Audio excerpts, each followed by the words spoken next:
here are some more examples of limits, and some things are worth repeating. So let's run through these four problems. The first one, limit as x goes to -1, x squared plus 4x plus 3 divided by x squared minus 4x minus 5. All right. Well, your first instinct probably should be, can I just plug that number in? Will I get a result? Because if the function is defined there, and it's a fairly ordinary function, now there are exceptions we can contrive, but generally speaking, if the function is defined at a point, then almost always it is continuous in that neighborhood. And certainly we're talking about polynomial divided by polynomial, that would be the case. So let's see what happens when we plug -1 in. If we do that, we'll get 1 minus 4 plus 3 divided by 1 plus 4 minus 5. And it looks like that goes to our 0 over 0. So there's that indeterminate form. I might have mentioned in another video that there are a number of indeterminate forms. I don't remember the exact number, it might be 6 or 7. But we'll see a different one here, by the way. But 0 over 0 is coming up pretty common right now in our early stages of calculus. And that is the removable discontinuity. I should say possibility. It doesn't mean you can always remove the discontinuity. I'll explain that better when I do the next problem. So anyway, but the next step is, okay, I have 0 over 0. We cannot resolve that indeterminate form. Can't put a number on it. So is there a way to algebraically simplify the fraction and then see what happens? And in that case, we need to see if we can factor it. And of course, I made up the problem, so I know it can be factored. This would become the limit as x goes to -1. The top would factor as x plus 1, x plus 3. The denominator is x, let's see, plus 1 and x minus 5. So, and there is an algebraic simplification here because the x plus 1's cancel. So you notice that what canceled is the 0 over 0 part, because when x is -1, this is 0, that's 0. Well, in that case, we're looking at the limit as x goes to -1 of x plus 3. Let me write that a little more neatly here. X plus 3 over x minus 5. And now we'll see, can we just plug the numbers in? And if I plug it in, I'll get -1 plus 3, that's 2. -1 minus 5 is -6. So -1/3. And always reduce your fractions when you can. -1/3 is the limit to this function as x approaches -1. All right, so this was an example, a classic example of a removable discontinuity limit in which we can remove the discontinuity by algebraic simplification. There we go. Got it out. All right, let's try another one. I'll tell you what, so it won't look quite so cluttered. I'm going to erase these as I go. Problem 2. If x goes to 1, x squared minus 5x plus 4 divided by x minus 1 parentheses squared. As x goes to 1, if I let x equal to 1, I'm going to get a 0 downstairs. I get 1 plus 4 is 5, 5 minus 5 is 0. It goes to also 0 over 0. Alright, so that's an indeterminate form. Does this have a removable discontinuity? Alright, well, we don't want to overassume too much here. We just have to see what we can do. So our next step would be to factor it. The denominator is already factored, so this will go pretty fast. The numerator, let me see, we'll have the limit as x goes to 1 of factor out x minus 1, and we're left with x minus 4 over x minus 1 to the second power. So we do have a simplification here. The x minus 1 cancels But it only cancels once with the denominator. So I could, first power over second power, end up with a first power in the denominator. Well, in that case, then my limit is the limit as x approaches 1, x minus 4 over x minus 1. Now if we plug the number in, we're going to get 1 minus 4, that's negative 3, 1 minus 1 is 0. Well, that's not in indeterminate form. Remember, the indeterminate form we've been dealing with is 0 divided by 0. Negative 3 divided by 0 simply can't be calculated. It's an undefined operation. So that means the limit does not exist here. Does not exist. So in this case, this problem did not have a removable discontinuity. So they're not always 0 over 0 in the beginning doesn't always mean you're going to get an answer. All right, in this case, there was still no limit. The limit does not exist. All right, well, I'll erase that. We'll go on to the next one. I haven't showed you one of these yet.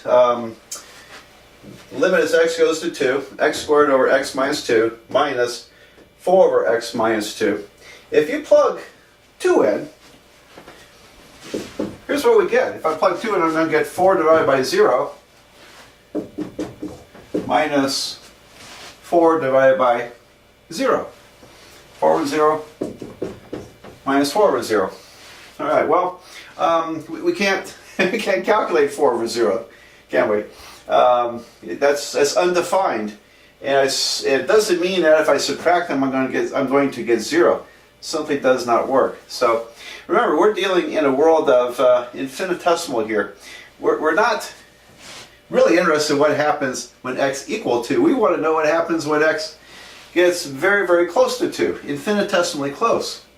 What's going to happen to these calculations? We'll actually get some kind of answer, some kind of finite result. We'll have to figure that out. So now we would call this form infinity minus infinity. Now I'm kind of jumping ahead a little bit, but as x goes to, as the denominator goes towards 0, then 4 divided by 0 actually shoots up to either positive infinity or negative infinity, depending on what side you're coming from. And so we tend to think of this in a broad sense as an infinity minus infinity situation, which is an indeterminate form.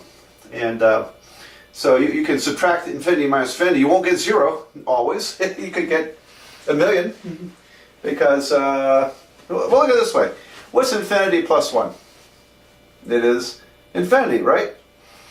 So if I take infinity minus infinity, am I going to get 1? Yeah, I don't know what I'll get. So it's indeterminate also. How do you resolve it here? Well, fortunately it's kind of easy. The thought process. We're just going to combine the fractions together. Let's combine the fractions and then see what we got. So I'll erase this part here. Combining the fractions is real easy in this case because we already have the common denominator, so I just combine the numerator parts over the common denominator. I get limit x goes to 2, x squared minus 4 over 2. And now we do have an indeterminate form, because if you plug 2 in, you're going to get 4 minus 4 is 0, 2 minus 2 is 0. So that goes to the 0 over 0 indeterminate form. So that is really what usually happens with infinity minus infinity.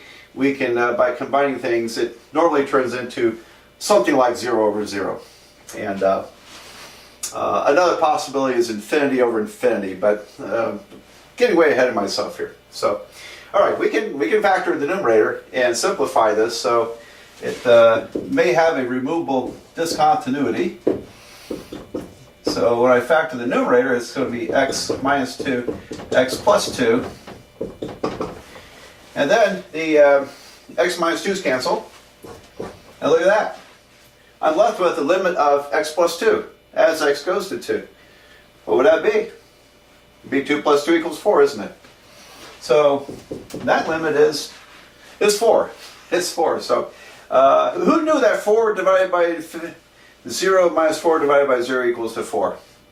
Well, it does in this problem.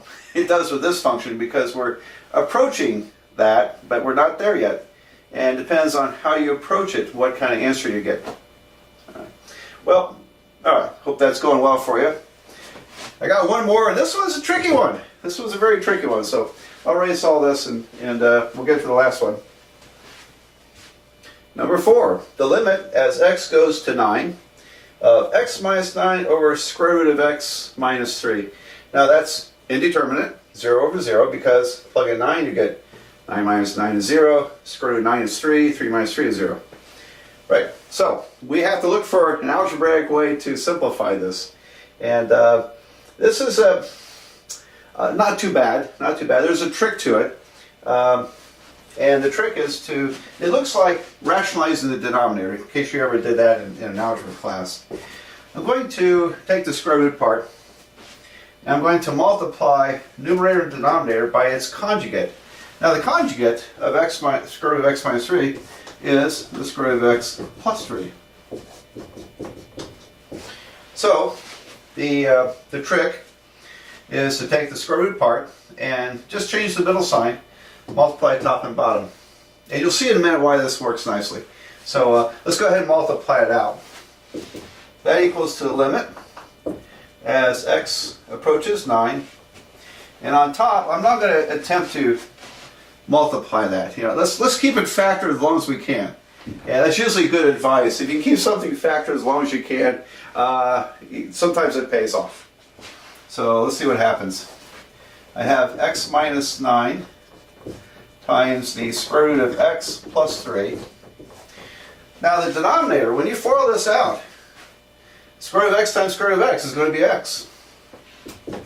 And then I have plus 3 times the square root of x.